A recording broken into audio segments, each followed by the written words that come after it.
Assalamualaikum sahabat Islam. Kita berjumpa lagi. Sekarang mari kita mempelajari atau mendalami tentang Isra dan Mi'raj.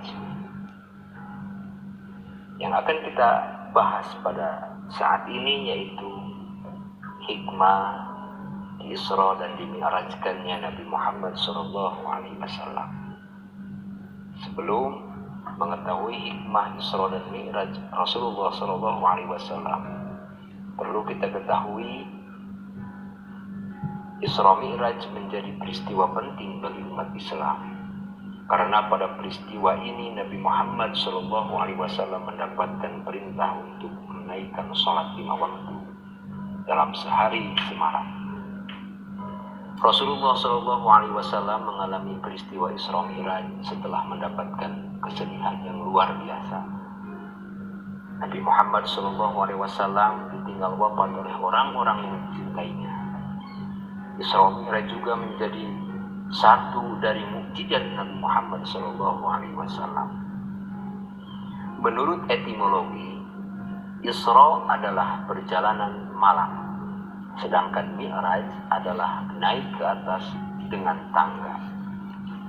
Yang dimaksud dengan peristiwa Isra dan Mi'raj Nabi Muhammad SAW adalah diperjalankannya Nabi Muhammad oleh Allah Subhanahu wa Ta'ala di malam hari dari Masjidil Haram ke Masjidil Aqsa.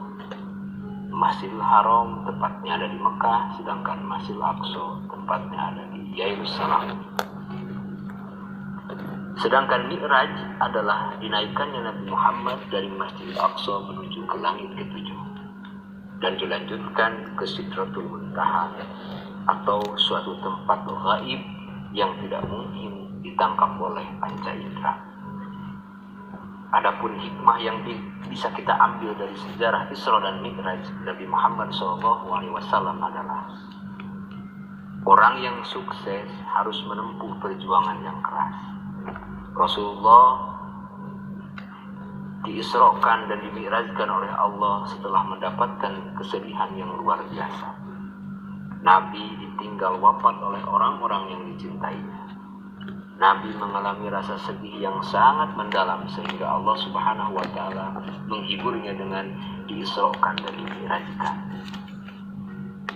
Hikmah selanjutnya yakni akan selalu ada kemudahan dan kegembiraan yang diberikan Allah Subhanahu wa Ta'ala setelah kesulitan dan ujian. Saat Nabi Muhammad naik ke langit ketujuh, beliau bertemu dengan Nabi Adam alaihissalam. Di langit pertama, Nabi Adam alaihissalam merupakan bapa dari manusia. Hal ini menandakan setiap pekerjaan yang dilakukan harus senantiasa izin kepada orang tua. Hati sebagai pusat metabolisme keimanan dan ketakwaan. Hati mengarahkan kehidupan spiritual manusia, dan kualitas spiritual itu secara langsung turut menentukan dan mempengaruhi laku sosial seseorang. Dengan demikian, apa yang terjadi pada diri Rasulullah adalah simbol bagi umatnya bahwa hati adalah perkara yang paling penting untuk dirawat, mengalahkan berbagai anggota lainnya. Menyehatkan hati dan meriasnya jauh lebih penting daripada merias wajah, daripada bersolek tubuh, bahkan lebih penting daripada mengasah otak.